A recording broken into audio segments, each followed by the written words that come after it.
Digital media पे different किस्म की मीम्स शेयर की जा रही हैं, लतीफे शेयर किए जा रहे हैं। मैं आपको ये बात बताता चलूं कि कहा जा रहा है तस्वीर को देखते हुए कि आर्मी जो है वो सिक्योरिटी पर मामूर है और पुलिस वाले जो है ईद उल फितर की नमाज अदा कर रहे हैं। और जो है वो सब लोग ये बात भी शेयर कर रहे हैं कि पंजाब पुलिस को ईद उल फितर जो है वो मुबारक हो और पाकिस्तानियों को ईद उल फितर मुबारक हो। आपको ये मैं बात बताता चलूं कि ये मजाक क्यों बनाया जा रहा है पंजाब पुलिस का या एक इदारे का। लोगों के दिलों में इतनी नफरत किसने भर दी है और जो है पंजाब पुलिस का पॉजिटिव इमेज क्यों नहीं दिखाया जा रहा मीडिया पर। आपको मैं ये बात बताता चलूं कि जहां पंजाब पुलिस जो है वो कुछ ज्यादतियां करती है वहां पर अच्छे काम भी जरूर करती है, लेकिन 9 मई के बाद पुलिस का जो इमेज बन गया है वो लोगों के दिलों में जो है वो जालिम का इमेज बन गया है। और आज कहा जा रहा है कि ये मुकाफाते अमल है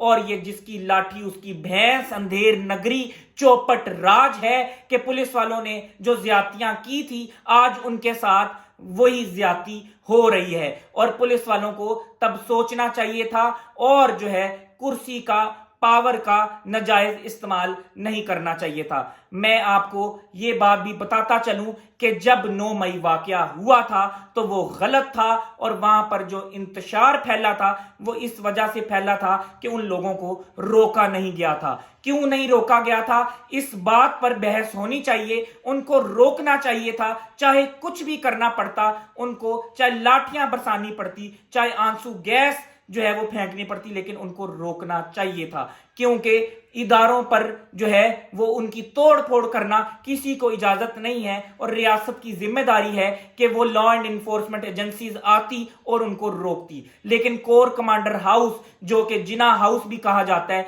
वहां पर जब लोग गए तो उनको रोका नहीं गया और वो इलाका भी जो है इतना हसास है कि वहां पर आम तौर पे भी कोई आम आदमी नहीं जा सकता। तो फिर इतने बड़े बड़े लश्कर और इतने ज्यादा लोग जो है जम्मे गफीर सैकड़ों लोग इकट्ठे होकर जो है वो कैसे चले गए रैलियों की सूरत में, उनको रोका क्यों नहीं गया। और आज अगर एक पुलिस वाले ने जो है वो किसी एक आर्मी के जो है वो बंदे को उठाया, उसको तशद्दुद किया, उसकी इंटेरोगेशन की, उसकी इन्वेस्टिगेशन की, तो फिर पूरी पलटून आती है और फिर थाने को यरगमाल बना लेती है। ये है हमारी फौज जो कि बॉर्डर्स की हिफाजत कर रही है और इतनी एक्टिव है और हमारी एजेंसीज इतनी एक्टिव हैं कि पूरी दुनिया में उनको सराहा जाता है और जो है वो कभी भी जो है वो पीछे नहीं रही। दहशतगर्दों से मुकाबला करना हो तो उनको मुंह तोड़ जवाब देती है। लेकिन मेरा सवाल ये है कि 9 मई पर जो है वो ये सब लोग कहां गए थे, इनको इंस्ट्रक्शंस क्यों नहीं मिली थी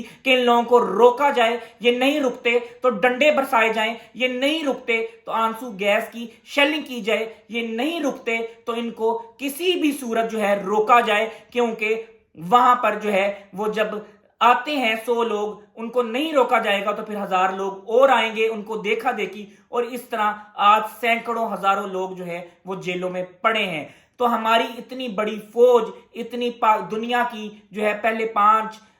नंबर्स पर आने वाली फौज जिसने दुश्मन को हमेशा मुंह तोड़ जवाब दिया है और जो बहुत मजबूत है, जदीद असले से लेस है, जदीद टेक्नोलॉजी से लेस है, वो 9 मई को इन लोगों को क्यों ना रोक पाई। और आज जो है ये वाकया भावल नगर वाला होता है तो फिर उनको जो है वो वहां पर पहुंच जाते हैं और उनको जो है वो उनकी ठीक ठाक मुरम्मत की जाती है और फिर मुरम्मत करने के बाद उनको मुर्गा बनाया जाता है और जो है उनको समझाया जाता है कि आपका इदारा जो है वो हमसे छोटा है और आप हमारे मातहत हैं। और आप, हालांकि पुलिस का काम है कि अगर उसके एरिया में कोई भी जुर्म हो, चाहे वो कोई भी इदारे का बंदा करता है, चाहे वो FIA का बंदा हो, चाहे वो कस्टम का हो, चाहे वो LDA का हो, चाहे वो कॉरपोरेशन का हो, कोई भी बंदा अगर जुर्म करता है तो ये इदारे का एहलकार जो होगा, पुलिस एहलकार या SHO, वो उसको गिरफ्तार करने का जो है वो हक रखता है और उसको इंटेरोगेट करने का हक रखता है।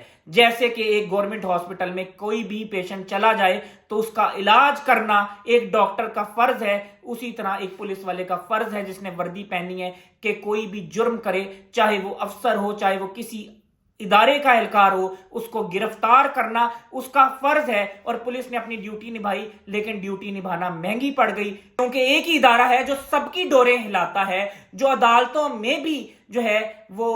لکھا ہوا ایک فیصلہ بھیجتا ہے اور پھر انصاف ملتا ہے اور جج پڑھ کر اس فیصلے کو سناتا ہے، اور وہی فیصلہ جو ہے پڑھ کر سنایا جاتا ہے، اس کے علاوہ کوئی فیصلہ جج نہیں دے سکتا۔ انصاف کا نظام ٹھیک کرنا پڑے گا، جب تک انصاف کا نظام ٹھیک نہیں ہوگا پاکستان ٹھیک نہیں ہوگا اور ملک پاکستان ترقی نہیں کرے گا۔ اور میں یہ سمجھتا ہوں کہ اداروں کا تصادم ٹھیک نہیں ہے، یہ ریاست کے ادارے ہیں اور اپنی اپنی ڈومین میں رہ کر کام کریں، ایک دوسرے کے کام میں انٹرفیئر نہ کریں۔ اگر اس طرح ہوگا تو پھر ریاست رکے گی، ریاست کو مسئلے پیش ہوں گے اور پھر جو ہے وہ ملک میں انارکی پھیلے گی۔